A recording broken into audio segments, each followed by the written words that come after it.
अस्सलाम वालेकुम। तो क्लास 9 की फिजिक्स में जो चैप्टर नंबर 3 है डायनामिक्स, ये न्यू बुक है आपकी जो 2025 में आई है। उसके अकॉर्डिंगली आपका ये पूरा लेक्चर चलेगा। आपके इस लेक्चर में इंशाल्लाह हम तमाम के तमाम न्यूमेरिकल्स करेंगे। मैं हर एक न्यूमेरिकल का जो टाइम कोड है वो डिस्क्रिप्शन में दे दूंगा, ताकि जो बच्चा अपनी मर्जी से कोई न्यूमेरिकल देखना चाह रहा है तो वो वही वाला न्यूमेरिकल देख पाएगा। आपको इस चैनल पर फिजिक्स के साथ मैथ की भी वीडियोस मिलेंगी जो कि काफ़ी ज़्यादा अपलोड हो चुकी हैं, तो आप उनको भी देखें, इंशाल्लाह आपको वो भी बहुत अच्छी लगेंगी। वीडियो कंप्लीट देखिएगा। अगर कहीं पे कोई इशू आए तो कमेंट कर दीजिएगा, और अगर समझ आ जाए तब भी कमेंट कीजिएगा, और फिर दोस्तों तक शेयर भी कीजिएगा। तो स्टार्ट करते हैं अपने लेक्चर को। 3.1 फर्स्ट न्यूमेरिकल आपके सामने है।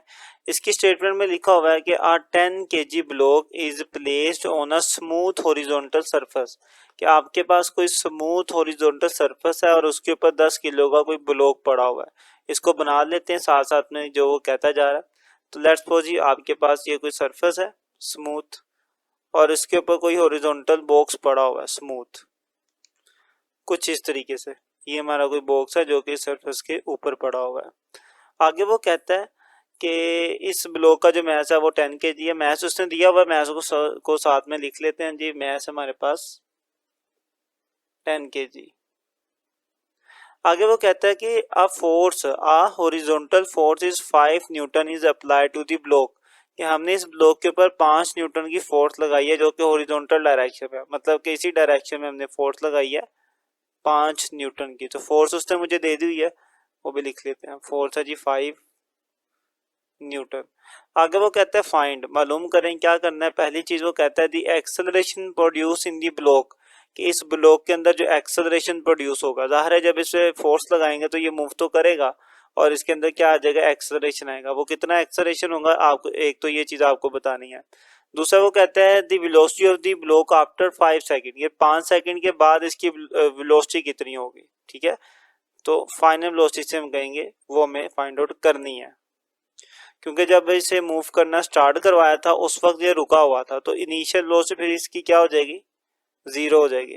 तो अब इसने मूव करना शुरू कर दिया, तो 5 सेकंड के बाद जब मेरा टाइम कितना गुजर जाएगा? 5 सेकंड गुजर जाएंगे, ये कुछ आगे आ जाएगा, तो तब मुझे बताना है कि उस वक्त इसकी कितनी स्पीड होगी। ठीक है, तो ये सारी चीजें उसने मुझे दी हुई हैं, और ये फाइंड करने वाली चीजें भी आपको बता दी। इनको अब लिख लेते हैं। मैथ्स मैंने लिख लिया था, जो फोर्स लगाई थी वो भी लिख लिया था। इनिशियल वेलोसिटी जीरो है तो उसको भी लिख लेते हैं। ठीक है, इनिशियल वेलोसिटी क्या होगी? जीरो, क्योंकि वो शुरू में रुका होगा। अब जो टाइम है वो 5 सेकंड है, वो भी उसने मुझे दिया हुआ, तो टाइम भी लिख लेते हैं जी 5 सेकंड। अब जो जो चीजें फाइंड करनी है अब उनको लिख लेते हैं। तो यहाँ पे फाइंड की हेडिंग देंगे हम। तो फाइंड में एक तो मुझे फाइंड करना है इसका एक्सेलरेशन, और दूसरा मुझे फाइंड करनी है इसकी फाइनल वेलोसिटी, वो कितनी होगी। ठीक है, ये दोनों चीजें फाइंड करनी थी, इसको फाइंड में लिख लिया। अब चलते हैं इसके सॉल्यूशन की तरफ। तो सबसे पहले एक्सेलरेशन अगर मैं फाइंड करूंगा तो उसके लिए एक फॉर्मूला हमने पढ़ा हुआ है, F is equal to m a. ठीक है, न्यूटन सेकंड लॉ था। इस फॉर्मूले को यूज करके एक्सेलरेशन फाइंड किया जा सकता है, तो मैं करूंगा। फोर्स भी मुझे पता है, मैथ्स का भी पता है, इसमें वैल्यूज पुट करते हैं। फोर्स उसने मुझे दी हुई है 5 न्यूटन, और मैथ्स दिया हुआ 10 kg। तो फोर्स की जगह पे आ गया 5, और मैथ्स की वैल्यू थी 10। यहाँ पे आ गया एक्सेलरेशन ए। 10 मल्टीप्लाई है, इधर आके डिवाइड हो जाएगा 5 के नीचे, और जब इन दोनों को डिवाइड करते हैं तो हमारे पास आता है 0.5। तो ये आ गया मेरा एक्सेलरेशन। अब इसका यूनिट लाजमी लिखेंगे, यूनिट आपने ज़हन में रखना है, हर एक का लाजमी लिखते हैं, नहीं तो एक नंबर चला जाता है यूनिट ना लिखने की वजह से। नहीं जी, इस तरीके से मेरे पास एक्सेलरेशन भी आ गया। नेक्स्ट जो चीज़ हमें फाइंड करनी है वो है इसकी फाइनल वेलोसिटी। तो फाइनल वेलोसिटी के लिए मैं अपनी फर्स्ट इक्वेशन यूज कर लूंगा। ठीक है, नाउ फर्स्ट इक्वेशन हमारे पास होती है v f is equal to v i plus a t. ठीक है, फर्स्ट इक्वेशन ऑफ मोशन है। तो यहाँ पे फाइनल वेलोसिटी तो मुझे फाइंड करनी है, ये एज इट इज रहेगा। इनिशियल जीरो थी, ठीक है, आप डाटा में भी देख सकते हैं इनिशियल जीरो थी, क्योंकि शुरू में ये रुका हुआ था। इनिशियल जीरो है। आगे उसने मुझे आगे क्या लिखना है? हमने एक्सेलरेशन और टी लिखना है। एक्सेलरेशन हमने अभी अभी फाइंड किया, वो है 0.5। तो एक्सेलरेशन की जगह पे आ जाएगा 0.5, और टाइम कितना जी? कितने सेकंड बाद था? 5 सेकंड के बाद। तो टाइम की जगह पे 5 आ जाएगा। V f is equal to zero, तो किसी में जमा हो माइनस हो फर्क नहीं पड़ता, ये तो खत्म हो गया ना। इन दोनों को जब मल्टीप्लाई करवाएंगे तो हमारे पास आ जाएगा 2.5 मीटर पर सेकेंड। लें जी, इस तरीके से हमने इसकी फाइनल वेलोसिटी भी फाइंड कर ली। तो उम्मीद है आप समझ चुके होंगे, ये आपका फर्स्ट मेरिकल था। इसके बाद मूव करते हैं सेकंड मेरिकल की तरफ। तो 3.2 आपके सामने है, इसमें लिखा हुआ है the mass of a person is 80 kg, कि एक शख्स है उसका जो मैस है वो 80 किलो है। What will be his weight on earth, उसका जमीन के ऊपर कितना वजन होगा। आगे वो कहता है what will be his weight on moon, तो फिर उस शख्स का चांद के ऊपर कितना वजन होगा। तो हमने दो वजन फाइंड करने हैं, एक जमीन के ऊपर और दूसरा चांद के ऊपर। आगे वो कहता है the value of acceleration due to gravity of moon is 1.6 metre per second square, कि चांद के ऊपर जो जी की वैल्यू है ना वो कितनी है 1.6 है, और जमीन के ऊपर कितनी है ये मेजबानी पता होती है, तो जमीन के ऊपर होती है 10, हम 10 लेते हैं जमीन के ऊपर। तो जो जो डाटा दिया वो लिख लेते हैं। सबसे पहले एक बात, उसने बॉडी का मास दिया हुआ है वो है 80 kg, 80 किलो की बॉडी है। उसके बाद उसने मुझे ग्रेविटेशनल वैल्यू दे दी है मून की, ग्रेविटेशनल एक्सेलरेशन है मून का जी 1.6 मीटर पर सेकंड स्क्वायर। ये जी के साथ मैं एम इसलिए लिख रहा हूँ क्योंकि ये मैं मून की वैल्यू लिख रहा हूँ। इसके बाद मैं अर्थ की वैल्यू लिखूंगा जो कि मुझे जुबानी पता होनी चाहिए, आपको भी जुबानी पता होगी।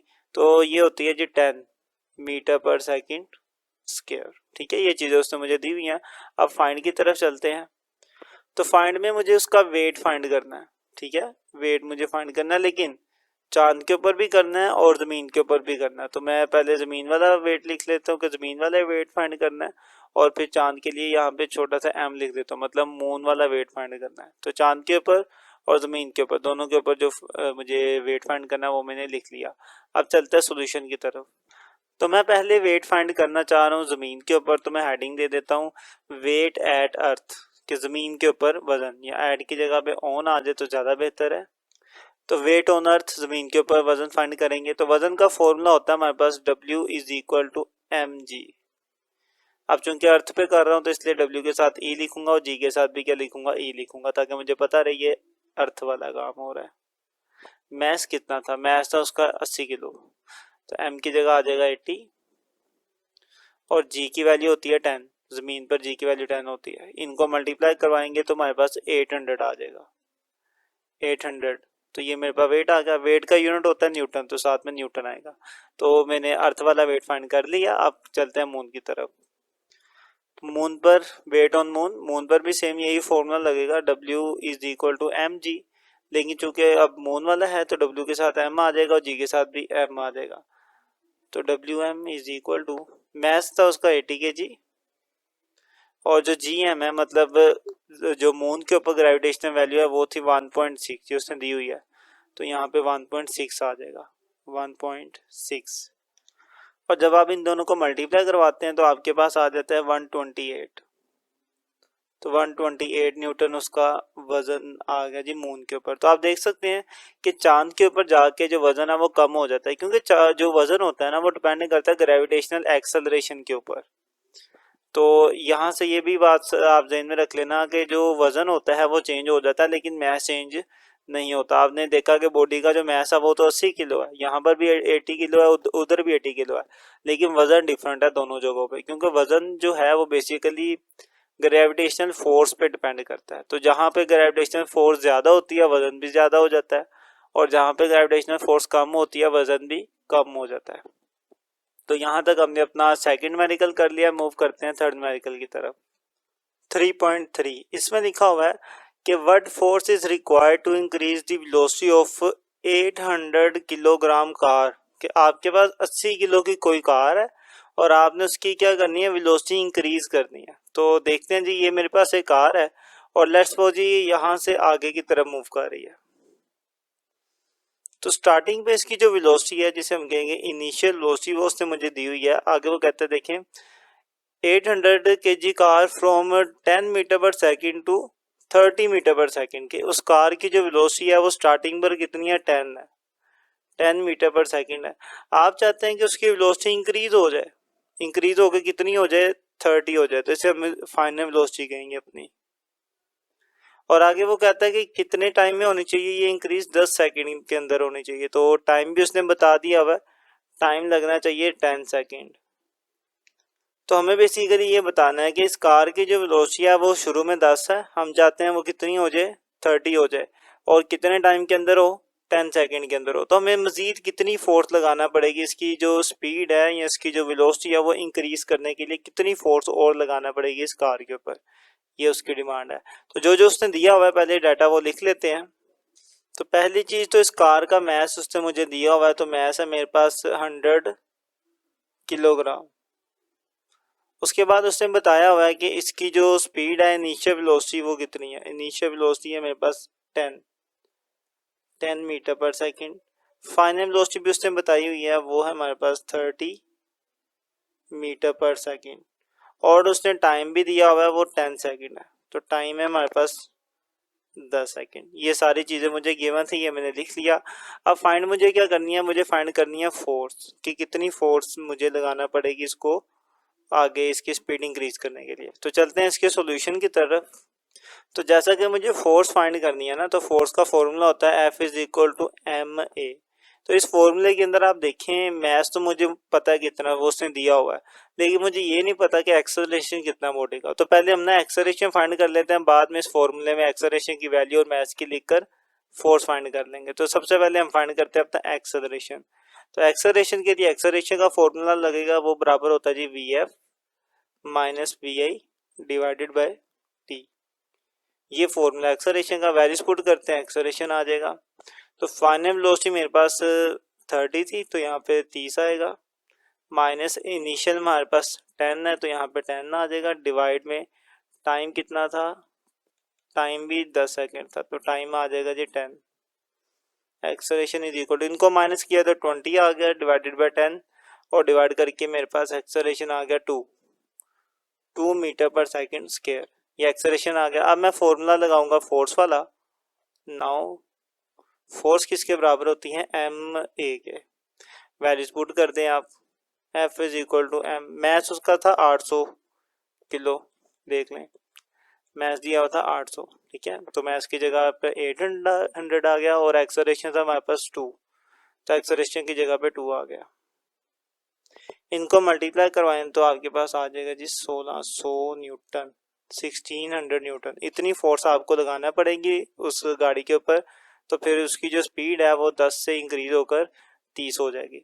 तो एक सिंपल सा न्यूमेरिकल था, उम्मीद है आप समझ चुके होंगे। तो यहाँ तक हमने अपने 3 न्यूमेरिकल कर लिया है, मूव करते हैं इसके 4th न्यूमेरिकल की तरफ। तो 3.4 है, इसमें लिखा हुआ है कि a 5 gram bullet is fired by a gun, कि एक गन है उसमें से एक बुलेट को फायर किया गया और उस बुलेट का जो मैस है वो 5 ग्राम है। तो आपके सामने मैं एक गन बना देता हूँ, ये गन है और इसमें से एक बुलेट फायर की गई है, वो ये है, ठीक है। बुलेट का उसने मैस दे दिया होगा आपको, कितना है 5 ग्राम। तो लिख देते हैं जी बुलेट का जो मैस है वो हमारे पास है 5 ग्राम, 5 ग्राम। आगे वो कहता है the bullet moves with velocity of 300 metre per second, कि इस बुलेट की जो स्पीड है वो कितनी है, वो 300 मीटर पर सेकंड है। इतनी ज्यादा स्पीड से ये बुलेट मूव कर रही है। तो बुलेट की जो स्पीड है वो उसने दे दी हुई है हमें 300 मीटर पर सेकंड। आगे वो कहता है if the mass of the gun is 10 kg, अगर इस गन का जो मैस है वो 10 kg हो, तो गन का मैस उसने मुझे दिया हुआ है 10 kg, तो मैं 10 kg लिख लेता हूँ। Find the recoil speed of the gun, कि देखिए जब फायर किया जाता है तो गन पीछे की तरफ मूव करती है ना थोड़ा सा, तो उसको कहते हैं रिकॉइल होना।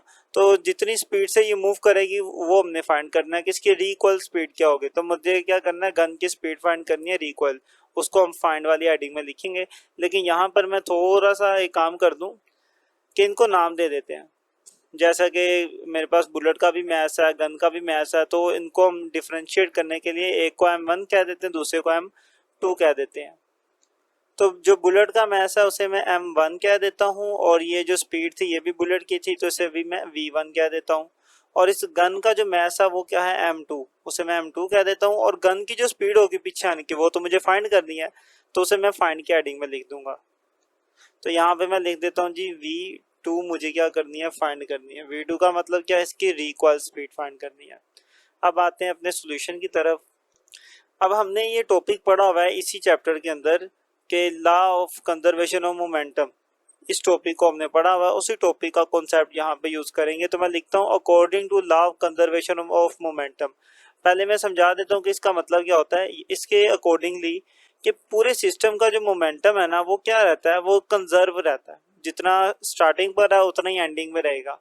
अब इस पूरे सिस्टम में स्टार्टिंग पर जब बुलेट चली नहीं थी, गन के अंदर ही थी, तो बुलेट और गन दोनों रेस्ट में थे, तो दोनों की वेलोसिटी क्या हो जाएगी, जीरो। तो अल्टीमेटली इनका मोमेंटम भी क्या हो जाएगा, जीरो हो जाएगा।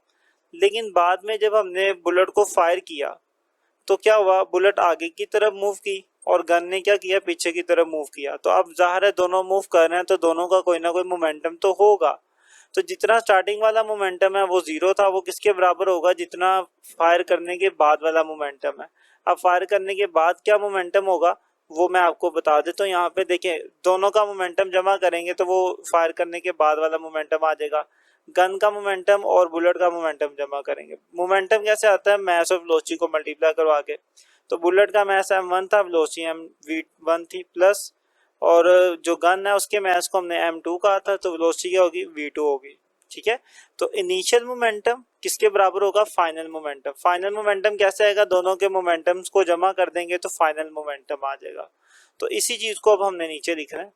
तो मैं यहाँ पे लिखता हूँ कि according to law of conservation of momentum, इस लॉ के अकॉर्डिंगली जितना हमारे पास टोटल मोमेंटम होता है बिफोर फायरिंग, गन चलाने से पहले जितना मोमेंटम है वो किसके बराबर होगा, total momentum after firing, gun चलाने के बाद वाले के मोमेंटम के बराबर होगा।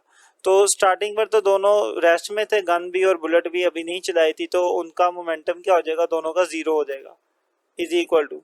हाँ, गन चलाने के बाद उनका मोमेंटम कैसे आएगा, वो इस तरीके से आएगा कि आप दोनों के मोमेंटम को जमा कर देंगे। गन का मोमेंटम वो कैसे आएगा, गन का मैस मल्टीप्लाई गन की वेलोसिटी, इसमें आप जमा कर देंगे, बल्कि ये बुलेट का मैस है, बुलेट का मैस और बुलेट की वेलोसिटी में क्या जमा कर देंगे, गन का मैस और गन की वेलोसिटी आप जमा कर देंगे। ठीक है। अब देखिए हमने फाइंड क्या करना है, हमने फाइंड करनी है गन की वेलोसिटी v2 हमने फाइंड करनी है। तो उसको यहीं पे रहने देते हैं, बाकी सारी वैल्यूज को दूसरी तरफ ले जाते हैं। तो ये इधर प्लस है, इधर आके ये हो जाएगा माइनस, माइनस m1 v1, इधर बच जाएगा m2 v2। जैसा कि मुझे v2 फाइंड करना है तो ये इधर ही रहेगा, m2 मल्टीप्लाई इधर आके डिवाइड हो जाएगा, तो माइनस के m1 v1 divided by m2 is equal to क्या आ गया, v2 आ गया। सारी वैल्यूज हैं इसके अंदर, बस वैल्यूज लिखेंगे आंसर आ जाएगा। Minus as it is m1 कितना हमारे पास, m1 था 5 ग्राम। इसको हम ना किलोग्राम में कन्वर्ट कर लेते हैं, क्योंकि हमेशा हमने अपने यूनिट्स को ऐसे यूनिट्स में कन्वर्ट करके लिखना होता है। तो जब मैं इसे किलोग्राम में करूंगा तो वो कैसे होगा, इसको मैं 1000 पे डिवाइड करूंगा, तो डिवाइड करने पे आता है हमारे पास 0.005। अब ये किलोग्राम में इसका मैस आ चुका है और इसी को मैं यूज करूंगा आगे। तो करते हैं जी, यहाँ पर आ जाएगा m1 की जगह पे आएगा जी 0.005 ग्राम किलोग्राम। अब मैस, ये बुलेट का मैस आ गया। अब बुलेट की वेलोसिटी भी देख लेते हैं कितनी है, v1 होती 300, तो बुलेट की वेलोसिटी आ जाएगी 300 डिवाइड m2, बुलेट का मैस। बुलेट का मैस हमारे पास है 10, बल्कि m2 जो है वो बुलेट का मैस नहीं है, m2 हमारे पास क्या है, गन का मैस है। ठीक है, गन का मैस वो कितना 10 kg, तो m2 की जगह पे आ जाएगा 10। यहाँ पे गन की वेलोसिटी, रिकॉइल वेलोसिटी। अब इन सबको सोल्व कर लें, इन दोनों को मल्टीप्लाई करें और 10 पे डिवाइड कर लें। आप इन दोनों को मल्टीप्लाई करवा के आता है मेरे पास 1.5 डिवाइडेड बाय 10, और जब मैं 10 पे डिवाइड करता हूँ तो मेरे पास आंसर आता है 0.15 मीटर पर सेकंड, ये वेलोसिटी का यूनिट है। तो लें जी, गन के भी वेलोसिटी आ गई। अब यहाँ पे जो माइनस का साइन है ना, ये काफ़ी इंपॉर्टेंट है। बेसिकली ये आपको बता रहा होता है कि गन की जो स्पीड होगी या जो वेलोसिटी होगी वो ऑपोजिट डायरेक्शन में होगी बुलेट के। और होता भी ऐसे ही है, आपने रियल लाइफ में भी देखा होगा कि जब गन को फायर किया जाता है तो गन पीछे की तरफ मूव करती है और बुलेट आगे की तरफ मूव करती है। पीछे की तरफ मूव कर रही है, ऑपोजिट डायरेक्शन है, इसलिए इसकी स्पीड के साथ क्या आता है, माइनस का साइन आता है। तो यहाँ तक हमने अपना फोर्थ न्यूमेरिकल कर लिया, उम्मीद है आप समझ चुके होंगे। तो इसके बाद मूव करते हैं इसके फिफ्थ न्यूमेरिकल की तरफ। 3.5, इसमें वो कहता है कि एन एस्ट्रोनॉट वेट 70 kg, एक एस्ट्रोनॉट है और उसका वजन 70 kg है। बेसिकली 70 kg ये वजन नहीं है, ये मैस है उसका, उसने यहाँ पे वेट लिख दिया। आपको पता है ये जो kg होता है ये मैस का यूनिट होता है। ठीक है। आगे वो कहता है he throws a wrench of mass 300 ग्राम।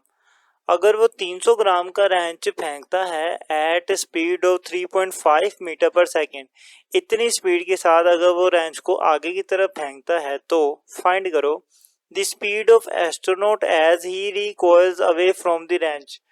कि इस एस्ट्रोनॉट की स्पीड फाइंड करें क्योंकि ये रेंच के ऑपोजिट डायरेक्शन में मूव करेगा। ठीक है, आपने ये चीज पढ़ी हुई है, एक्शन का रिएक्शन होता है। अब रेंच को इसने आगे की तरफ फेंका तो डेफिनेटली इसका रिएक्शन भी क्या होगा, पीछे की तरफ होगा। अब ये चीज हमारी डेली लाइफ में इसलिए ऑब्जर्व नहीं होती क्योंकि जमीन पर फ्रिक्शन मौजूद होती है, हम जमीन पर खड़े होते हैं, फ्रिक्शन की वजह से हम मूव नहीं करते। स्पेस में कोई फ्रिक्शन होती नहीं है तो एक्शन का रिएक्शन हमें क्लियरली नजर आता है। एक्शन किया जाता है तो उसके ऑपोजिट में क्या होता है, रिएक्शन भी होता है।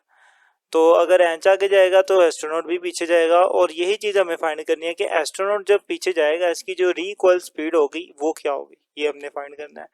बी में वही कहता है the distance covered by the astronaut in 30 minutes, कि 30 मिनट के अंदर एस्ट्रोनॉट कितना डिस्टेंस कवर कर लेंगे, ये भी आपने फाइंड करना है। ठीक है, तो अब जो जो डाटा उसने मुझे दिया हुआ है वो लिखते हैं, उसके बाद सॉल्यूशन की तरफ चलते हैं। तो सबसे पहले उसने मुझे दी हुई थी एस्ट्रोनॉट का मैथ दिया हुआ था 70 kg, वो मैंने लिख लिया, इसको m1 कह देते हैं।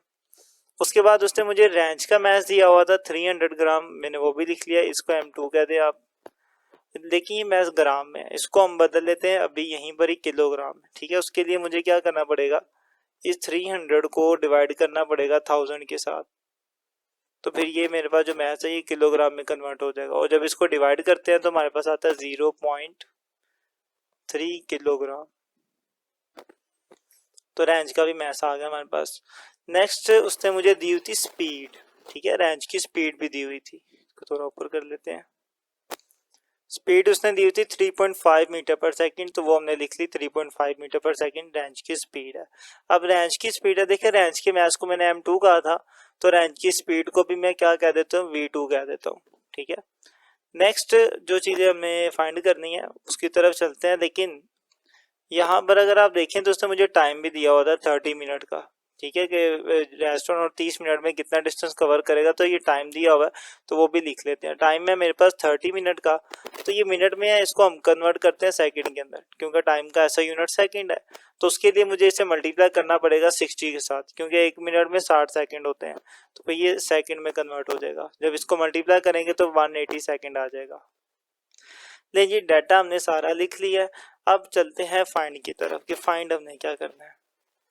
तो ये फाइंड की हेडिंग दे दी। सबसे पहली चीज जो उसने मुझे कही थी ए में कि स्पीड ऑफ द एस्ट्रोनॉट, कि एस्ट्रोनॉट की स्पीड फाइंड करें, तो वो मुझे फाइंड करनी है। तो मैं यहाँ पे लिख देता हूँ स्पीड ऑफ एस्ट्रोनॉट की स्पीड, इसको मैं कह देता हूँ v2। ठीक है, बल्कि v1 कहेंगे, क्योंकि v2 तो रेंज की स्पीड थी, तो एस्ट्रोनॉट की क्या हो जाएगी, v1 हो जाएगी। और एस्ट्रोनॉट के मैथ्स को भी हमने m1 कहा हुआ है, तो स्पीड के साथ भी v1 लिखेंगे हम। नेक्स्ट उसने कहा था कि डिस्टेंस जो उसने कवर किया वो भी फाइंड करें, तो ये भी लिख लेते हैं। Distance covered by astronaut D, वो मुझे फाइंड करना है, वो भी हमने लिख लिया। अब आते हैं अपने सॉल्यूशन की तरफ। अब इसके सॉल्यूशन में सेम वही कॉन्सेप्ट यूज होगा जो इससे पहले वाले 3.4 न्यूमेरिकल में यूज किया हमने, कंजर्वेशन ऑफ मोमेंटम वाला। ठीक है, आप देखेंगे स्टार्टिंग पर रेंच इस एस्ट्रोनॉट के हाथ में होगा, दोनों मूव नहीं कर रहे होंगे, तो स्टार्टिंग में दोनों की वेलोसिटी जीरो होने की वजह से दोनों का मोमेंटम भी क्या हो जाएगा, जीरो हो जाएगा, इनिशियल मोमेंटम। लेकिन जब ये थ्रो करेगा एस्ट्रोनॉट रेंच को, तो रेंच भी आगे मूव करेगा और एस्ट्रोनॉट भी पीछे की तरफ मूव करेगा, तो दोनों की कोई ना कोई स्पीड होगी, तो इसका मतलब है दोनों का कोई ना कोई मोमेंटम भी होगा। तो इनिशियल मोमेंटम तो जीरो होगा क्योंकि स्पीड जीरो थी, लेकिन फाइनल मोमेंटम क्या होगा वो इस फॉर्मूले से आएगा। फाइनल मोमेंटम कैसे आएगा, आप दोनों के मोमेंटम को जमा कर ले, तो एस्ट्रोनॉट का मोमेंटम वो ऐसे आएगा m1 v1, इसमें आप जमा कर लेंगे रेंच के मोमेंटम को, रेंच का मोमेंटम क्या होगा, m2 v2 होगा। ठीक है, क्योंकि मोमेंटम का ये फॉर्मूला होता है ना, मास और वेलोसिटी, तो दोनों का मोमेंटम जमा करेंगे तो फाइनल मोमेंटम आएगा। तो दोनों के मोमेंटम के फॉर्मूले मैंने लिखनी है, वैल्यूज अब हम बाद में लिखेंगे। इसी चीज को मैं यहाँ पे लिखने लगा हूँ सॉल्यूशन के अंदर कि according to law of conservation of momentum, इस लॉ के अकॉर्डिंगली जो टोटल इनिशियल मोमेंटम था हमारा बिफोर फायरिंग, फायरिंग का मतलब है कि उसे फेंका हमने थ्रो करने से पहले, तो फायरिंग की जगह थ्रो लिख लें तो ज़्यादा बेहतर है, तो मैंने थ्रो लिख लिया कि टोटल मोमेंटम बिफोर थ्रो, फेंकने से पहले का मोमेंटम वो किसके बराबर होता है, टोटल मोमेंटम आफ्टर थ्रो, फेंकने के बाद वाले के मोमेंटम के बराबर होगा। ठीक है, इनिशियल मोमेंटम क्या है, मेरे पास 0 है क्योंकि स्टार्टिंग बार उसने फेंका ही नहीं था, उसके हाथ में ही था, तो मोमेंटम दोनों का क्या था, 0 था। हाँ, जब उसने थ्रो कर दी उसके बाद उसका मोमेंटम क्या आएगा, वो इस फॉर्म ले जाएगा। तो फाइनल मोमेंटम मेरे पास इस तरीके से आएगा, m1 v1 plus m2 v2, मतलब एस्ट्रोनॉट का मोमेंटम और रेंज का मोमेंटम दोनों मोमेंटम जमा कर लेंगे तो टोटल मोमेंटम आ जाएगा। जैसा कि मुझे अब यहाँ पर फाइंड क्या करने हैं, एस्ट्रोनॉट की वेलोसिटी फाइंड करनी है v1। ठीक है, तो मैं कोशिश करता हूँ ये इधर ही रहे, बाकी सारी वैल्यूज को दूसरी तरफ ले जाते हैं। तो ये इधर प्लस है, इधर आके हो जाएगा minus m2 v2 is equal to m1 और v1, और यहाँ से मुझे चूंकि v1 फाइंड करना है तो m1 भी इधर ले आता हूँ, ये इधर मल्टीप्लाई, इधर आके ये डिवाइड हो जाएगा। वैल्यूज पुट करते हैं, माइनस m2 कितना था, m2 था हमारे पास 0.3, तो m2 की जगह पे 0.3 आ गया। v2 हमारे पास था 3.5, तो यहाँ पे आ गया 3.5 डिवाइड m1 था हमारे पास 70 kg, तो यहाँ पर आ गया 70 इज इक्वल टू v1। जब आप इन दोनों को मल्टीप्लाई करते हैं और 70 पे डिवाइड करते हैं तो फाइनली में आपका जो आंसर आता है वो आता है 0.05 माइनस 0.015 आता है, 0.015 मीटर पर सेकेंड। ठीक है, आप इसको साइंटिफिक नोटेशन में लिख लें क्योंकि बुक में भी वैसे ही आंसर है, तो पॉइंट को कहाँ लेके जाएंगे, फर्स्ट वैल्यू के पीछे लेके जाएंगे।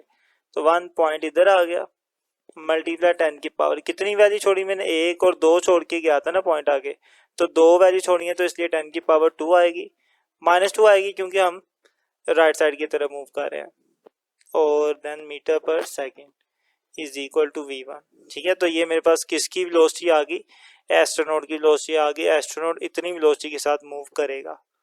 अब यहाँ पे ये जो माइनस का साइन है ये क्या बता रहा होगा कि एस्ट्रोनॉट ऑपोजिट डायरेक्शन में मूव करेगा, रेंज के ऑपोजिट। ठीक है, तो यहाँ तक v1 आ गया मेरे पास। अब मूव करते हैं इसके डिस्टेंस की तरफ, सेकंड में था ना कि हमने इसका डिस्टेंस भी फाइंड करना, तो अब डिस्टेंस की तरफ चलते हैं। तो नाउ डिस्टेंस का फॉर्मूला अप्लाई कर लेंगे, हमें पता है कि डिस्टेंस किसके बराबर होता है, वेलोसिटी मल्टीप्लाई बाय टाइम। अभी चूंकि मुझे एस्ट्रोनॉट का डिस्टेंस फाइंड करना है तो मैं एस्ट्रोनॉट की वेलोसिटी लिखूंगा और वो क्या है, v1 है। दोनों की वैल्यूज पुट करते हैं, d is equal to v1 मेरे पास था जी 1.5 मल्टीप्लाई 10 की पावर -2। अब मैं इसके साथ माइनस नहीं लिख रहा क्योंकि ये माइनस का मतलब सिर्फ क्या है कि ऑपोजिट डायरेक्शन है, बस। इसका मतलब ये नहीं है कि आप यहाँ पर भी माइनस लिखेंगे, माइनस सिर्फ ये बता रहा होता है कि डायरेक्शन ऑपोजिट है। और टाइम कितना लगा था जी, टाइम उसने बताया था 30 मिनट, सेकंड में कितना था 1800 सेकंड। तो 1800 सेकंड में जितना डिस्टेंस कवर होता है वो इनको मल्टीप्लाई करवा के आ जाएगा। तो जब आप इन्हें मल्टीप्लाई करवाएंगे तो आपका आंसर आ जाएगा जी 27 मीटर। 27 मीटर इतना डिस्टेंस कवर करेगा आपका एस्ट्रोनॉट 30 मिनट के अंदर, आधे घंटे के अंदर अंदर। तो उम्मीद है कि आप इस न्यूमेरिकल को अच्छे से समझ चुके होंगे। अगर आपने कुछ पूछना हो, आपने कोई बात ना समझ आई हो तो कमेंट लाजमी करना है, और अगर समझ आ जाए तब भी कमेंट किया करें, फिर वीडियो शेयर भी कर दिया करें दोस्तों के साथ। तो मूव करते हैं नेक्स्ट न्यूमेरिकल की तरफ। 3.6 इसमें लिखा हुआ है कि 6.5 10⁻³ kilogram bogie of a goods train, मतलब एक ट्रेन है जो सामान लेके जा रही है जिसको हम मालगाड़ी भी कहते हैं, और उसकी एक बोगी का जो मैस है वो इतना है, इतना ज़्यादा वो मैस लेके जा रही है। आगे वो कहता है is moving with a velocity of 0.8 metre per second, और उसकी जो वेलोसिटी है वो 0.8 मीटर पर सेकेंड है। तो मान लीजिए ये आपके पास एक ट्रेन है, ये उसकी एक बोगी है जिसकी अभी बात हो रही है, इस बोगी का मैच उसने आपको दे दिया हुआ है और स्पीड उसने बताई है 0.8। तो मैं अभी कह देता हूँ जी इसकी जो स्पीड है ना, इसकी स्पीड है जी 0.8 है। आगे वो कहता है another bogie of mass 9.2 multiply 10⁻³ kilogram coming from behind with a velocity of 1.2 metre per second. कहता है कि एक और बोगी है जिसका मैस उसने आपको दे दिया हुआ है वो भी पीछे से आ रही है, लेकिन उसका मैस कितना, उसकी जो स्पीड है वो 1.2 है, इसकी जो स्पीड है वो हमारे पास कितनी है जी 1.2। इसकी स्पीड को v1 कह लें, इसकी स्पीड को v2 कह लें। इतनी स्पीड से ये बोगी आगे आ रही है, आगे आ रही है तो डेफिनेटली ये आगे वाली से टकराएगी, क्योंकि इसकी खुद की स्पीड ज़्यादा आगे वाले की कम है, तो ये इसके साथ टकराएगी। टकराने के बाद क्या होगा, आगे वो कहता है collide with the first one and couples to it, ये इसके साथ टकरा जाएगी और इसके साथ जुड़ जाएगी। Then find the common velocity of the two bogies after they become coupled, कि जब ये दोनों जुड़ जाएंगी टकराने के बाद, तो इन दोनों की जो वेलोसिटी है वो सेम हो जाएगी, दोनों की वेलोसिटी सेम हो जाएगी। बताओ कि वो सेम वेलोसिटी कितनी होगी। मतलब यह है कि टकराने से पहले वाली वेलोसिटी उसने आपको दे दी हुई है, टकराने के बाद दोनों की वेलोसिटी फाइंड करें। बेसिकली हम एक की वेलोसिटी फाइंड कर लेंगे, वो दोनों की होगी, क्योंकि टकराने के बाद दोनों की वेलोसिटी क्या हो जाएंगी, सेम हो जाएंगी। तो मैं ये बात कर सकता हूँ कि टकराने के बाद पहले वाले की वेलोसिटी बराबर हो जाएगी दूसरे वाले की वेलोसिटी, जिसको v1 और v2 कहने की बजाय मैं सिंपल क्या कहूँगा, v कहूँगा, क्योंकि अब दोनों की वेलोसिटी सेम हो चुकी है। तो जैसे कि ये वेलोसिटी टकराने से पहले वाली थी v1, तो टकराने के बाद वाली को क्या कह दूंगा, v1 डैश कह दूंगा, और ये टकराने से पहले वाली थी v2, बाद वाली को v2 डैश कह देंगे। ठीक है, अब ये जितना भी डाटा उसे लिखते हैं पहले अच्छे से, उसके बाद इसको फर्दर सोल्व करते हैं। तो सबसे पहले उसने मुझे मैथ दिया हुआ था मेरी बोगी का, वो था जी 6.5 × 10⁻³ किलोग्राम। तो मैंने मैथ लिख लिया, मैथ चूंकि फर्स्ट वाली बोगी का इसलिए इसके साथ मैं m1 लिख रहा हूँ। उसके बाद इसकी स्पीड भी उसने दी थी 0.8, तो उसको मैंने v कह दिया, और वो 0.8 है तो इसे मैं v1 कह देता हूँ। फर्दर आगे उसने दूसरी बोगी दी हुई थी, दूसरी बोगी का मैथ भी उसने दिया हुआ था, और वो मैथ था जी 9.2, वो भी हमने लिख लिया यहाँ पर। दूसरी बोगी का मैथ है 9.2 × 10⁻³ किलोग्राम, और ये चूंकि सेकंड वाली है तो m के साथ मैं लिख देता हूँ 2। अब इसकी स्पीड भी उसने दी हुई है, वो भी हम लिख लेते हैं। तो सेकंड जो बोगी है उसकी स्पीड थी 1.2, तो वो हमने लिख ली, किसकी स्पीड है जी 1.2 मीटर पर सेकंड। चलें फर्दर चलते हैं। तो फर्दर अब आएगी बारी फाइंड की, कि हमने फाइंड क्या करना है। देखें, इनके टकराने से पहले वाली वेलोसिटीज और मैस हमने लिख लिया।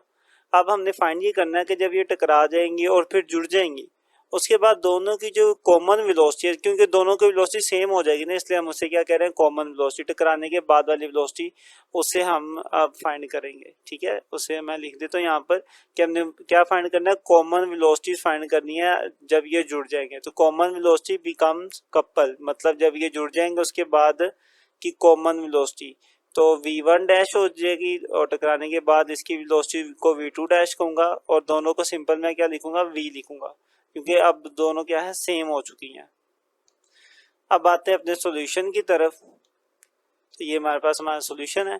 तो इसमें मैं यूज करूंगा अपना कंजर्वेशन वाला law of conservation of momentum, उसके अकॉर्डिंगली हम सोल्व करेंगे। तो लिखते हैं जी, according to law of conservation of momentum. तो इस लॉ के अकॉर्डिंगली जितना मोमेंटम टकराने से पहले है उतना ही क्या होगा, टकराने के बाद मोमेंटम होगा। तो total momentum before collision is equal to total momentum after collision. जितना टकराने से पहले मोमेंटम है उतना ही टकराने के बाद मोमेंटम होगा। तो टकराने से पहले वाला मोमेंटम क्या होगा इस पूरे सिस्टम का, उसको लिख लेते हैं। तो टकराने से पहले वाला अगर मुझे मोमेंटम फाइंड करना है, तो मुझे दोनों बोगियों के मोमेंटम को जमा करना पड़ेगा।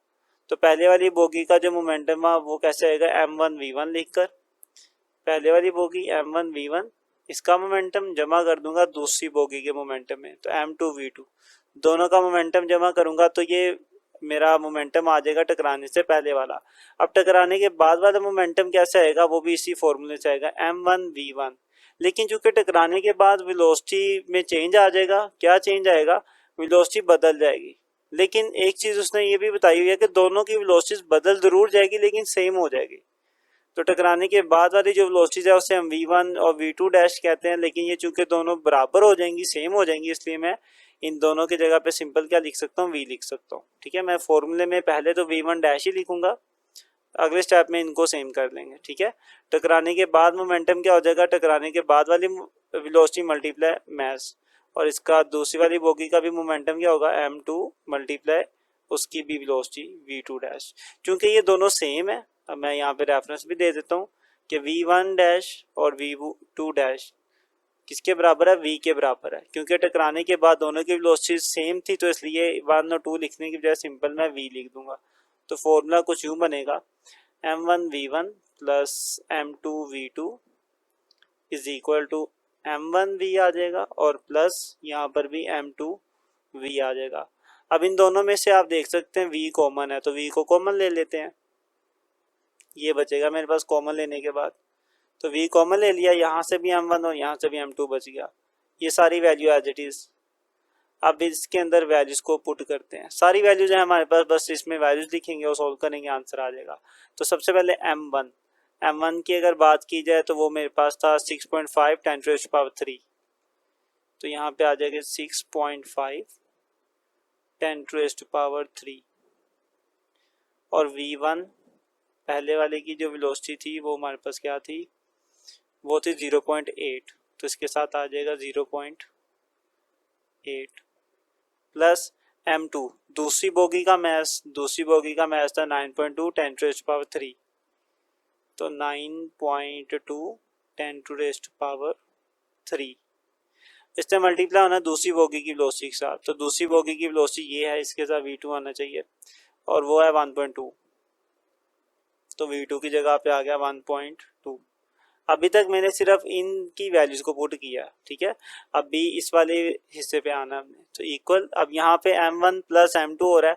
m1 की वैल्यू क्या है वो मैं यहीं से लिख लेता हूँ, वो है मेरे पास 6.5 10⁻³ इसके अंदर जमा होना है m2 ने, m2 है मेरे पास 9.2 मल्टीप्लाई 10⁻³, ठीक है। दोनों की वैल्यूज को लिख लिया, मल्टीप्लाई बाय v था।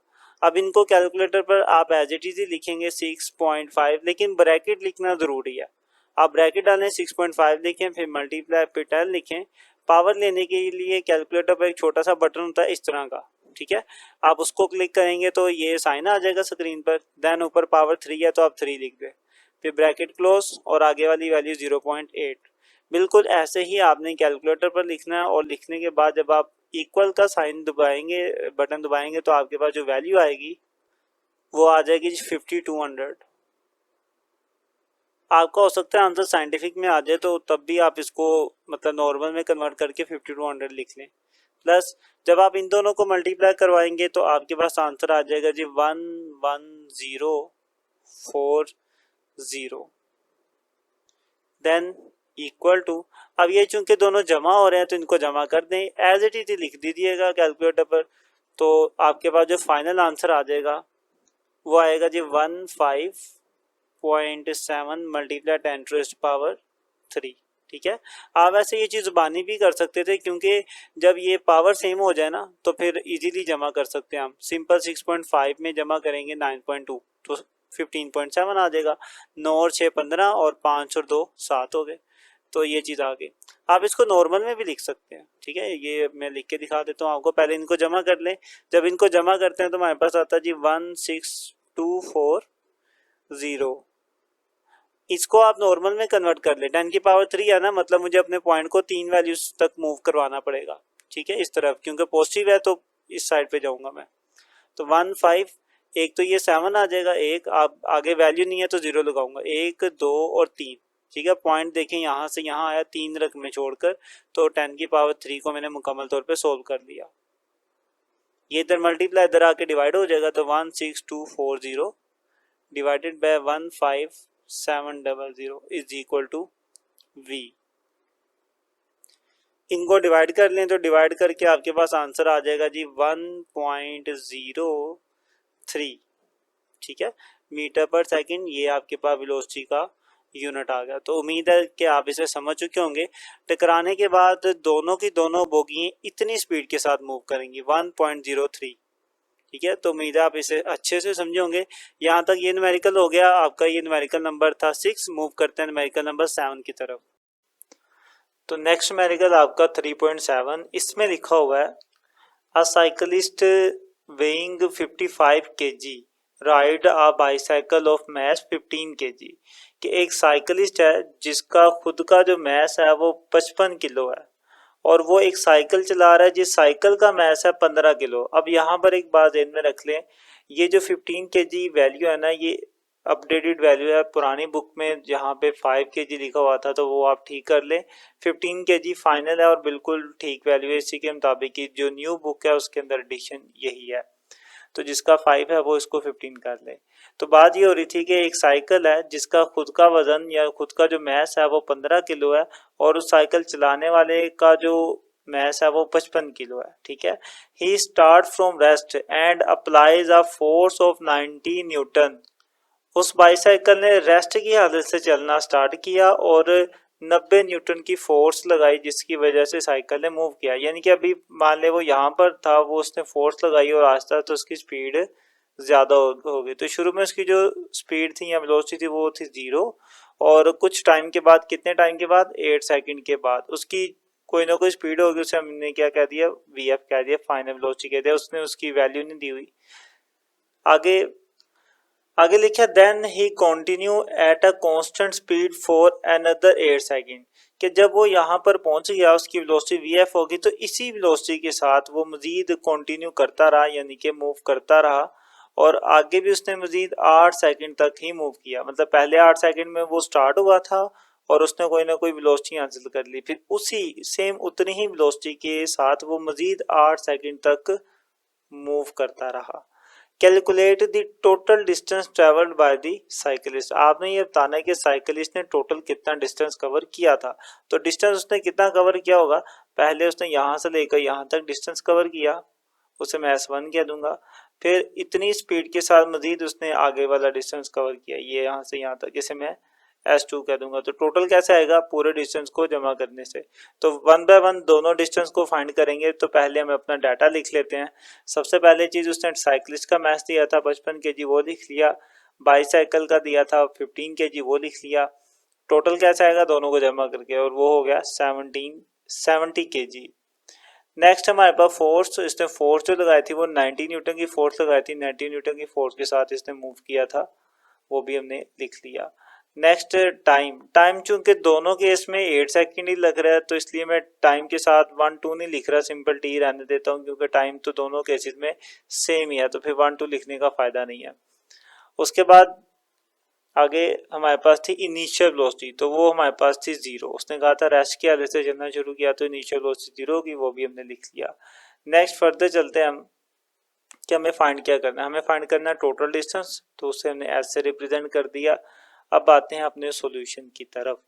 अब यहाँ पर हमें दो चीज़ें रिक्वायर्ड है अपने पूरे डाटा को सोल्व करने के लिए। तो पहले उन दोनों चीज़ों को मैं फाइंड कर लेता हूँ, बाद में फिर उनको यूज़ करके हम अपनी डिस्टेंस को फाइंड कर लेंगे। तो सबसे पहले तो मुझे ये पता होना चाहिए कि यहाँ पर पहुँचने के बाद इसकी फाइनल वेलोसिटी कितनी थी, एक ये चीज़ मुझे पता होनी चाहिए। अब आप अगर देखें, हमें डिस्टेंस फाइंड करना है ना बेसिकली S1 S2। तो डिस्टेंस इक्वेशन हमारे पास जो मोशन की 3 है, 3 में से मैं 2 लिखता हूँ। तो दूसरी इक्वेशन है S is equal to v i t plus 1/2 a t square. एक ये मेरे पास है डिस्टेंस फाइंड करने वाली इक्वेशन, और एक तीसरी है 2AS is equal to v f square और माइनस के वी आई स्केयर। मैं इन दोनों में से किसी को यूज करके डिस्टेंस फाइंड करूंगा ना। तो अगर आप इसमें गौर से देखें तो एक चीज तो दोनों में कॉमन है, वो है एक्सेलरेशन। मैं कोई भी यूज करता हूँ तो मुझे एक्सेलरेशन की तो जरूरत है, तो मैं एक्सेलरेशन भी फाइंड कर लूंगा। उसके अलावा मुझे इस फाइनल वेलोसिटी को भी फाइंड करना पड़ेगा। जब ये दोनों चीजें होंगी फिर मैं डिस्टेंस इजीली फाइंड कर पाऊंगा। तो मैं पहले अपने एक्सेलरेशन को फाइंड कर लेता हूँ। तो मैं यहाँ पे लिखता हूँ सिंस, जैसा कि आपने ये फॉर्मूला पढ़ा हुआ है कि F is equal to m a होता है according to Newton second law. Values मौजूद है, फोर्स कितनी लगाई थी उसने 90 न्यूटन, तो F की जगह पे आ गया 90। मैस की बात की जाए तो मैस था 70 kg, टोटल मैस लिखेंगे हम तो वो आ गया 70। एक्सेलरेशन हमें फाइंड करना है तो एक्सेलरेशन एज इट इज रहेगा, 70 मल्टीप्लाई हो रहा है 90 के नीचे आके ये डिवाइड हो जाएगा। इधर बच गया हमारे पास एक्सेलरेशन। 90 और 70 को जब हम डिवाइड करते हैं तो हमारे पास आता है 1.285। साथ में एक्सेलरेशन का यूनिट आएगा मीटर पर सेकंड स्क्वायर। ले जी, ये हमारे पास आ गई एक्सेलरेशन की वैल्यू। अब मैं यूं कर लेता हूं कि यहाँ पे इसकी जो फाइनल वेलोसिटी थी ना वो भी मैं फाइंड कर लेता हूँ, क्योंकि वो आगे इस्तेमाल होनी है। जब मैं करूँगा तब आपको पता चल जाएगा कैसे होनी है। तो मैं पहले ही फाइंड कर लेता हूँ ताकि मेरे लिए आसानी रहे। तो पहले फाइंड कर लेते हैं अपनी फाइनल वेलोसिटी, उसको मैं यहीं पर ही कर लेता हूँ। फाइनल वेलोसिटी के लिए मैं अपनी जो इक्वेशन थी, फर्स्ट इक्वेशन, वो यूज़ करूँगा। तो यहाँ पे लिखते हैं नाउ कि अब हम क्या करेंगे, फर्स्ट इक्वेशन यूज़ करेंगे, v f is equal to v i plus a t. सारी वैल्यूज अवेलेबल है, इसमें वैल्यूज लिखते हैं हम। इनिशियल वेलोसिटी तो 0 थी, प्लस एक्सेलरेशन अभी हमने फाइंड कर लिया हुआ है, तो वो आ जाएगा 1.285। टाइम की बात की जाए तो टाइम दोनों केसेस में 8 सेकेंड था, तो इधर 8 आ जाएगा। इनको आप मल्टीप्लाई कर लें, 0 तो ख़त्म हो गया, वो प्लस माइनस तो फ़र्क नहीं पड़ता। जब इन दोनों का आप मल्टीप्लाई करेंगे तो आपके पास आएगा 10.28 मीटर पर सेकंड। साथ में हमने वेलोसिटी का यूनिट भी लगा दिया। लें जी, ये दोनों चीज़ें आ गई हैं। अब हम इजीली अपने डिस्टेंस को फाइंड कर पाएंगे, चाहे S1 कर लें, चाहे पहले S2 कर लें, जो आपका दिल करता है। तो मैं पहले S1 कर लेता हूँ। तो यहाँ पे मैं हार्डिंग दे देता हूँ कि फर्स्ट हाफ डिस्टेंस मैं फाइंड करने लगा हूँ। तो पहला डिस्टेंस फाइंड करेंगे, मैंने heading they the first distance. अब देखें, आपने ये वाला डिस्टेंस फाइंड करना है। आप इसमें कोई भी क्वेश्चन यूज कर सकते हैं, चाहे आप ये वाली कर लें, चाहे ये वाली कर लें, जो आपको बेहतर लगती है। तो जो मुझे बेहतर लगती है, वो मुझे थर्ड इक्वेशन बेहतर लगती है। तो मैं यहाँ पे थर्ड इक्वेशन को यूज करके डिस्टेंस फाइंड कर लूंगा। या फिर अगर आप सेकंड करना चाहते हैं तो आप सेकंड भी कर सकते हैं। चलें सेकंड ही कर लेते हैं। सेकंड में है जी S is equal to v i t plus 1/2 80 square. चूंकि मैं पहले वाला डिस्टेंस फाइंड कर रहा हूँ तो S के साथ में 1 लिख देता हूँ। तो S1 is equal to, initial velocity तो 0 थी, ये यहाँ पे 0 आ गया। टाइम 8 सेकेंड था, तो 8 आ गया, प्लस 1/2। एक्सेलरेशन की वैल्यू अभी हमने निकाल ली है 1.285 एज इट इज आ गई, और टाइम 8 था, तो यहाँ पे 8 का स्क्वायर आ गया। S1 इज इक्वल टू, ये तो सारा खत्म हो गया, 0 से मल्टीप्लाई हो गया, प्लस हमारे पास बचेगा यहाँ पे 1/2 1.285 एज इट इज। 8 का स्क्वायर होता है 64। अब थोड़ा काम मैं डायरेक्ट करूंगा, जैसे कि ये दोनों मल्टीप्लाई हो रहे हैं, इन दोनों को मल्टीप्लाई करूंगा और जो भी आंसर आएगा उसे आप 2 पे डिवाइड कर देना। तो फाइनली जो आपके पास बचेगा वो मैं लिख देता हूँ, 41.12 आएगा, 12 मीटर। नहीं जी, ये आपके पास पहले वाला डिस्टेंस आ गया, S1 मतलब फर्स्ट डिस्टेंस आ गया। अब हम इसका सेकंड हाफ का डिस्टेंस फाइंड करेंगे। अब सेकंड डिस्टेंस के लिए आप इन दोनों में से कोई भी इक्वेशन यूज नहीं करेंगे। उसकी रीजन ये है कि आप देखिए, ये इक्वेशन तब यूज करते हैं हम जब वेलोसिटी में चेंज आ रहा हो। जैसे कि पहले में आ रहा था, पहले इनिशियल वेलोसिटी 0 थी, बाद में कुछ ना कुछ हो गई। अब जो सेकंड हाफ है, इस पूरे में उसकी वेलोसिटी चेंज नहीं हो रही, जितनी है उतनी ही रहेगी। जब वेलोसिटी चेंज ना हो रही हो तो सिंपल हम ये वाला फॉर्मूला यूज कर लेते हैं, s is equal to v t. Simple, इस फॉर्मूले की मदद से फिर हम अपना सेकंड वाला डिस्टेंस फाइंड कर लेंगे।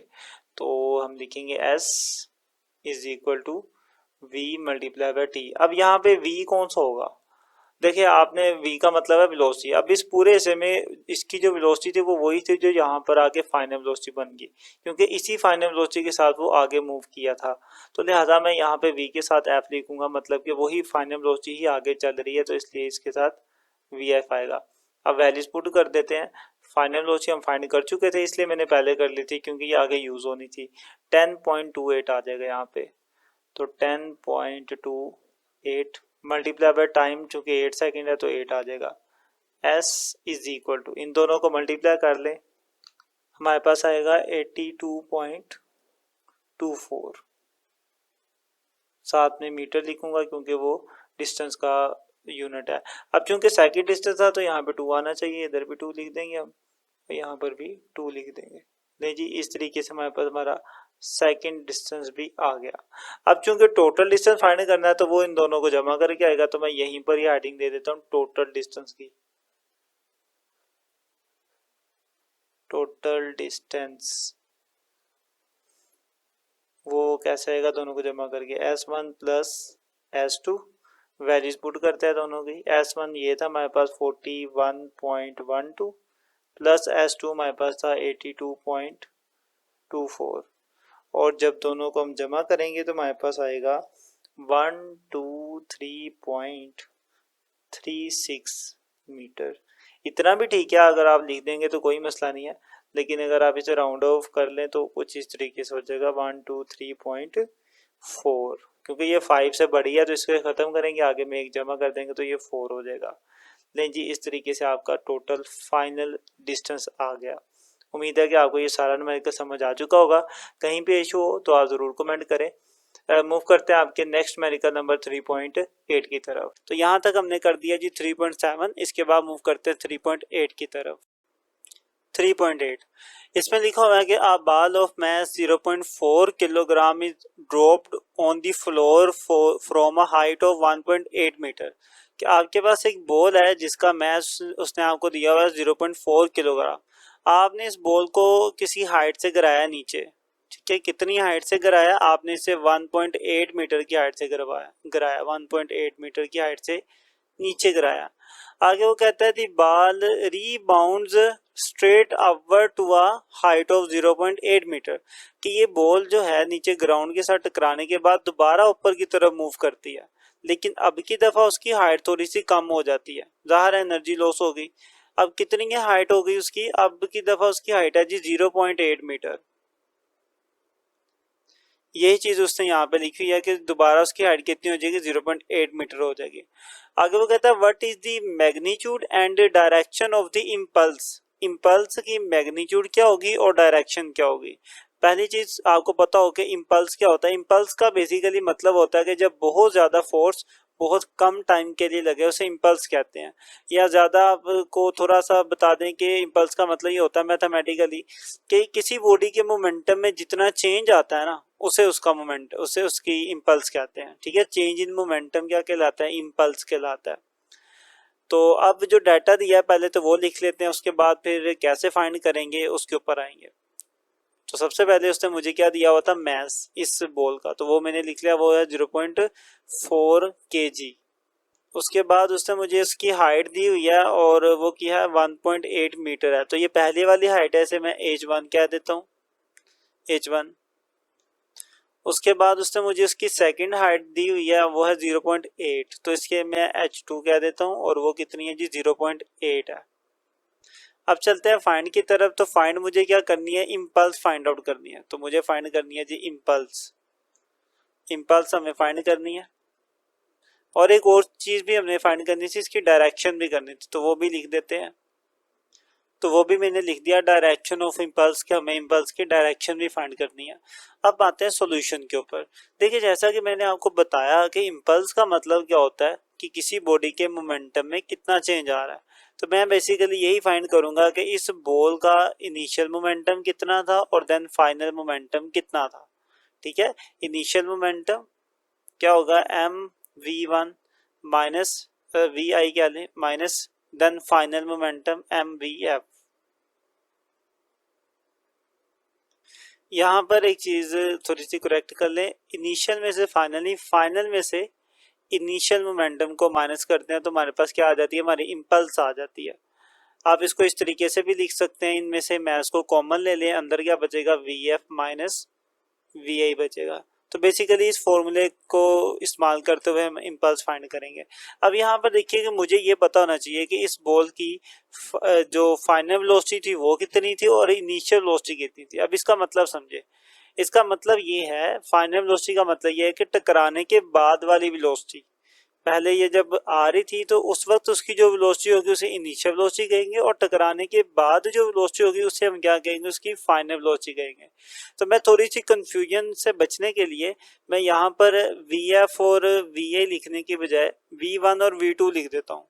ठीक है, v1 और v2, v1 और v2 लिख देता हूँ। ओके, या फिर आप यूं कर लें कि इसको v2 कर लें और उसको v1 कर लें, v2 और v1। ठीक है, v2 का मतलब हो क्या होगा, बाद वाली वेलोसिटी, और v1 का मतलब क्या होगा, पहली वेलोसिटी। ठीक है, टकराने से पहले वाली वेलोसिटी, और v2 का मतलब टकराने के बाद वाली वेलोसिटी। तो मैं बेसिकली पहले इन वेलोसिटीज को फाइंड कर लेता हूँ, फिर इस फॉर्मूले में लिखूंगा मैथ्स की वैल्यू मुझे उसने दी हुई है, तो मेरे पास इम्पल्स आ जाएगी। तो पहले इन वेलोसिटीज को फाइंड आउट कर लेते हैं। तो मैंने इसी चीज को लिख दिया कि वेलोसिटी बिफोर कोलिजन, टकराने से पहले वाली वेलोसिटी। तो टकराने से पहले वाली वेलोसिटी है तो इसे मैं v1 कहूंगा और इसे फाइंड आउट करते हैं। ठीक है, तो अभी के लिए हम जो भी काम करेंगे इतने इतने पोर्शन में करेंगे, क्योंकि ये टकराने से पहले वाला काम है।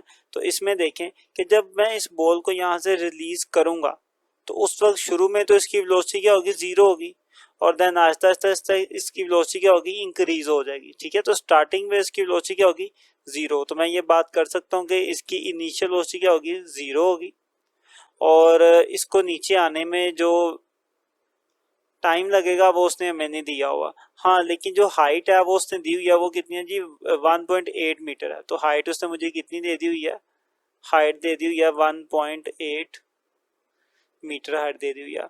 और ये जब कोई बॉडी फ्री फॉल कर रही होती है ना, मतलब ऊपर से नीचे आ रही हो, तो वो सिर्फ ग्रेविटी की वजह से गिर रही होती है। उस वक्त उसका जो एक्सेलरेशन होता है उससे हम कहते हैं ग्रेविटेशनल एक्सेलरेशन, और उसकी वैल्यू हमें पता होती है, वो होती है जी, 10 मीटर पर सेकेंड स्क्वायर। ठीक है, 10 मीटर पर सेकेंड स्क्वायर।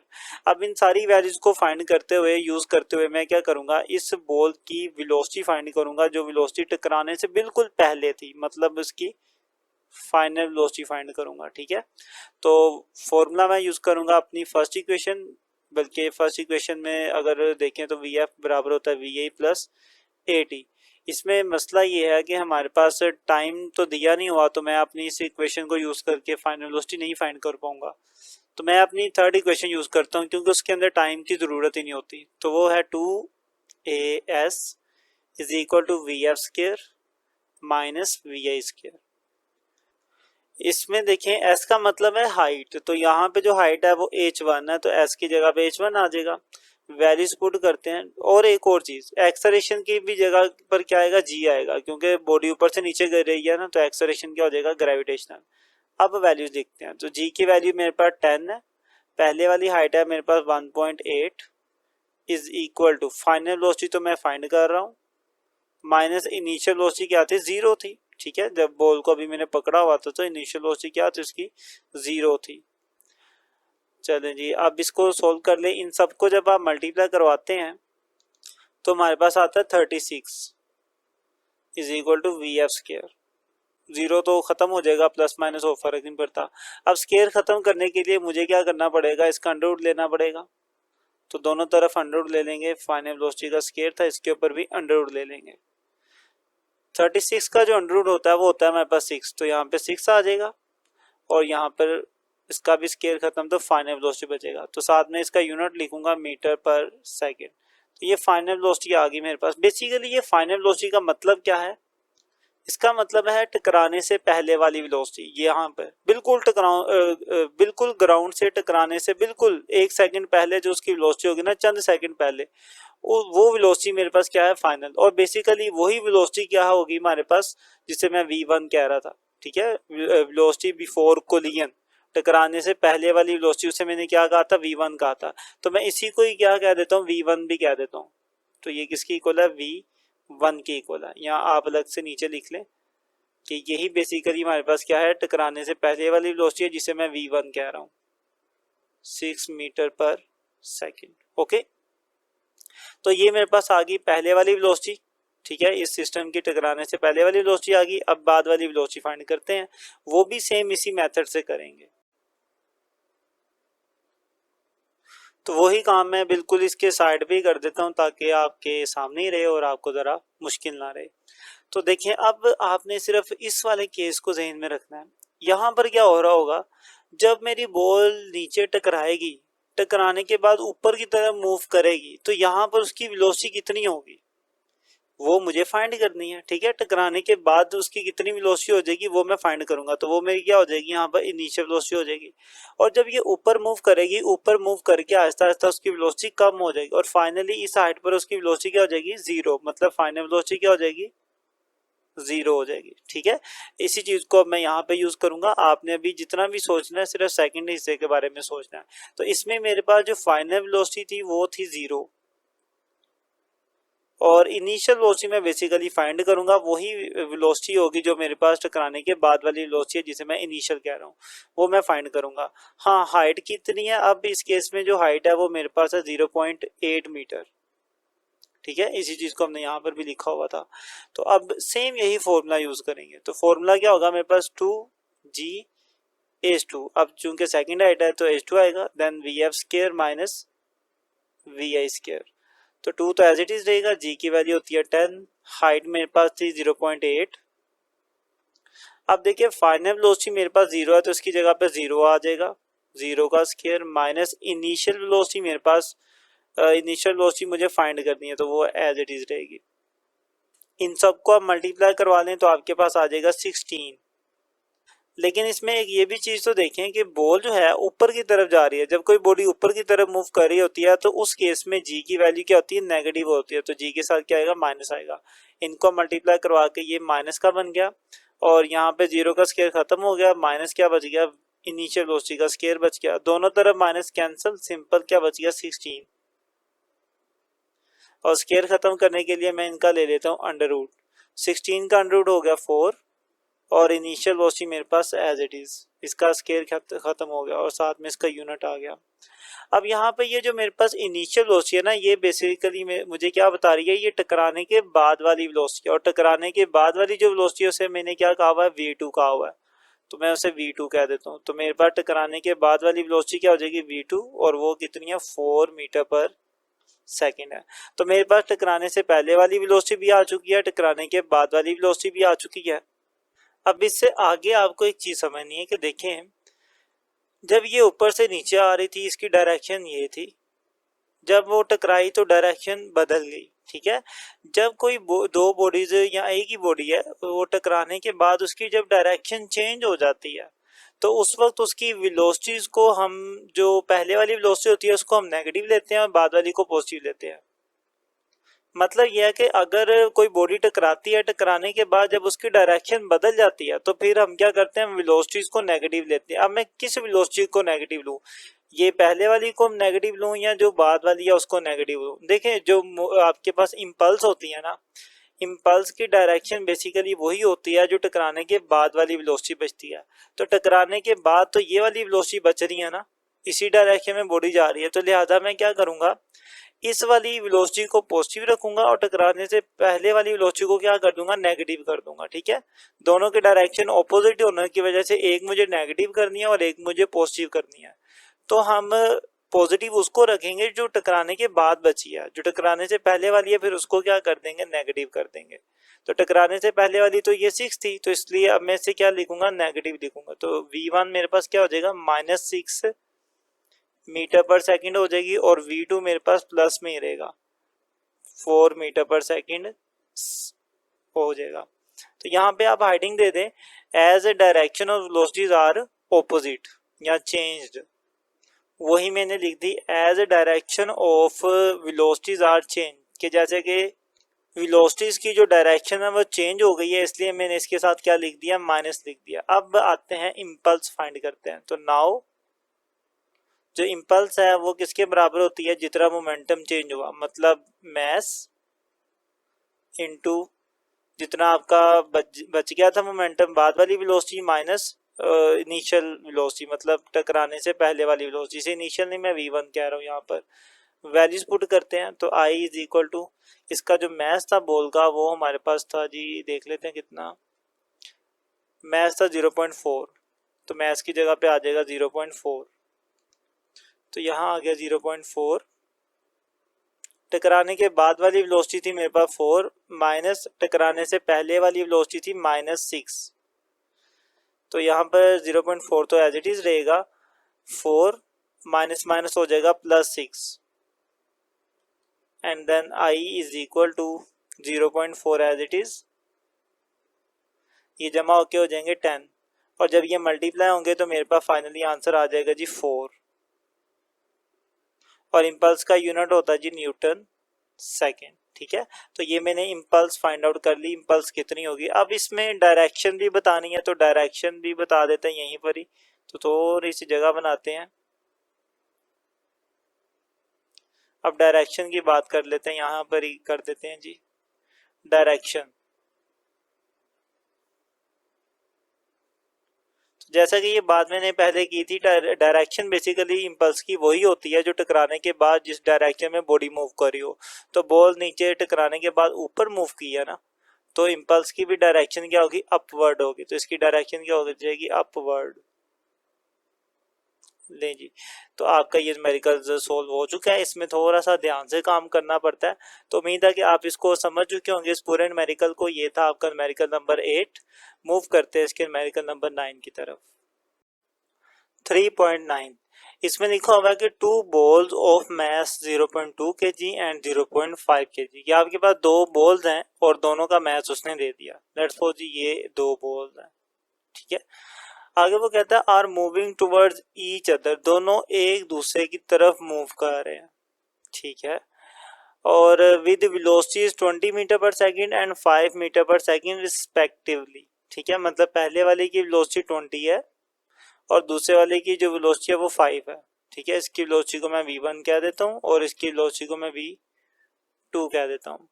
आगे वो कहता है आफ्टर कोलिजन, टकराने के बाद, द वेलोसिटी ऑफ 0.2 kg बाल बिकम 6, मतलब वो बाल जिसका जो मैस था, वेलोसिटी ऑफ, यहाँ वेलोसिटी नहीं मैस आएगा, बल्कि उसने ठीक लिखा दी वेलोसिटी ऑफ 0.2 kg बाल बिकम्स 6 मीटर पर सेकंड, के टकराने के बाद वो बॉल जिसका मैस 0.2 था उसकी वेलोसिटी क्या हो गया 6 हो गया। मतलब वो पहले वाली बॉल ही थी, पहले इसकी वेलोसिटी 20 थी, टकराने के बाद कितनी हो गई है 6 हो गया। तो ये बाद वाली वेलोसिटी है, तो इसे मैं v1 डैश कह देता हूँ।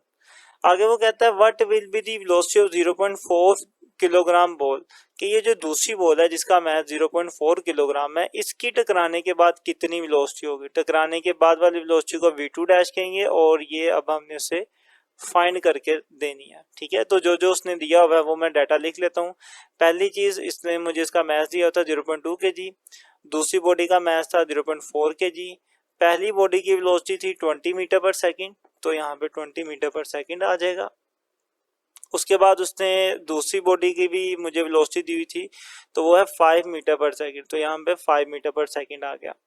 देन उसने मुझे वेलोसिटी दी हुई थी टकराने के बाद वाले की, तो टकराने के बाद जो वेलोसिटी थी वो मेरे पास थी v1 डैश, वो क्या है 6 मीटर पर सेकंड, ठीक है। ये डाटा उसने मुझे दिया हुआ था, वो मैंने लिख लिया। अब बात करते हैं अपने फाइंड की, तो फाइंड करनी है मुझे सेकंड वेलोसिटी टकराने के बाद वाली, तो वो मैंने लिख ली v2 डैश, ये मुझे फाइंड करनी है। अब चलते हैं इसके सॉल्यूशन की तरफ। तो सॉल्यूशन के लिए हम अपना law of conservation of momentum वाला फॉर्मूला यूज करेंगे। उसके अकॉर्डिंगली जो टोटल मोमेंटम होता है कोलिजन से पहले वाला, वो किसके बराबर होता है टोटल मोमेंटम आफ्टर कोलिजन, ठीक है।